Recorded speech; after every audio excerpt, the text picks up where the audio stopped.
আজকে বাংলাদেশ কৃষক লীগের ৫৩তম প্রতিষ্ঠাবার্ষিকী। জাতির জনক বঙ্গবন্ধু শেখ মুজিবুর রহমান ১৯৭২ সালের ১০ই জানুয়ারি স্বদেশ প্রত্যাবর্তন করেই ওনার প্রথম যে অনুশোচনা হয়েছেন যে আমরা যে কথাটি বলেছিলেন, পাকিস্তানি শাসকেরা আমাদের সব কিছু লুট করে নিয়ে গিয়েছে, ৩০ লক্ষ মানুষকে শহীদ করেছেন, মা বোনদের ইজ্জত কেড়ে নিয়েছেন ৩ লক্ষ, কিন্তু রেখে গিয়েছেন আমাদের এই পোড়ামাটি।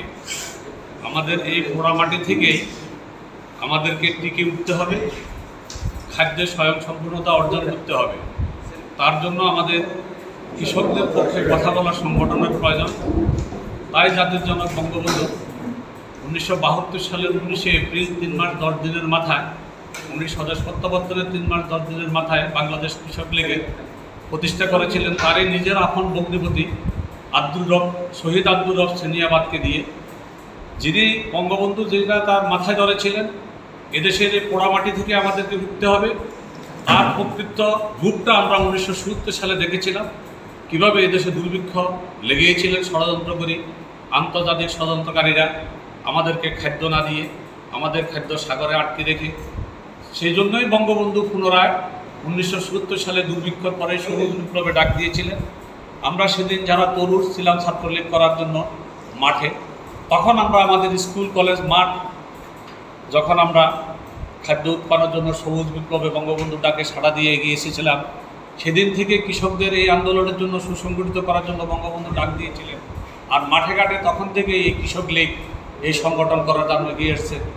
দীর্ঘ ৫২ বছর পরেও আজকে ৫৩ বছরে আমরা পা দিয়েছি, কিন্তু আসলে বিভিন্ন কারণেই বিভিন্ন মানুষের আন্তরিকতার অভাব এবং বঙ্গবন্ধুর সেই বিশাল মনের অধিকারী, যে না হলে এই দেশ স্বাধীন হতো না কোনোদিন, যে না হলে আজকে আমরা খাদ্য স্বয়ংসম্পূর্ণতা আসতো না। সেদিন বঙ্গবন্ধু যাই কিছু করেছিলেন একমাত্র এদেশের মানুষের খাদ্যের স্বয়ংসম্পূর্ণতার জন্য। এবং তখন বঙ্গবন্ধু আরও অনুধাবন করেছিলেন এই কৃষিকে আগায় নিতে হলে, কৃষকদেরকে আগায় নিতে হলে বাংলাদেশের যত কৃষিবিদ আছে তাদেরকে প্রথম শ্রেণীর উন্নীত করতে হবে এবং তাদেরকে প্রথম শ্রেণীর কর্মচারী হিসেবে উৎপন্ন করে এবং তাদেরকে সেদিন গবেষণার কাজে নিয়োজিত করে বঙ্গবন্ধু যে কাজগুলো শুরু করেছিলেন এই কৃষক লীগকে সহযোগিতা করার জন্য। আজও আসলে আমরা 100% সেটা শতভাগ রূপান্তরিত করতে পারি না, এটা আমাদের ব্যর্থতা। যেখানে বঙ্গবন্ধু কন্যা শেখ হাসিনা, বাংলার নেত্রী প্রধানমন্ত্রী শেখ হাসিনাও একই কথা বলেছেন, বিজ্ঞান সংস্থা করতে হবে, কৃষি গবেষণা করতে হবে, কৃষি বিজ্ঞানের জন্য আগায় আসতে হবে। তার জন্য অতিরিক্ত বরাদ্দ শেখ হাসিনা দিয়েছেন স্মার্ট বাংলাদেশ গড়ার জন্য, কিন্তু আমরা আসলে এখনও সেই হিসাবে সুসংগঠিত করতে পারি নাই। যেহেতু বাংলার কৃষক সমাজ এখনও তাদের জন্য যে শেখ মুজিবুর রহমান কী করেছিলেন, শেখ হাসিনা কী করেছেন, এই কথাটা এখনও আসলে অনুধাবিত নয়।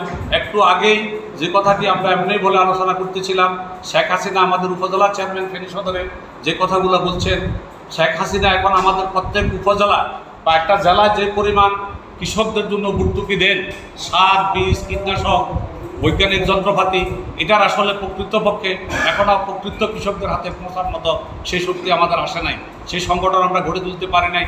এই জন্য আসলে আমরা ব্যর্থ।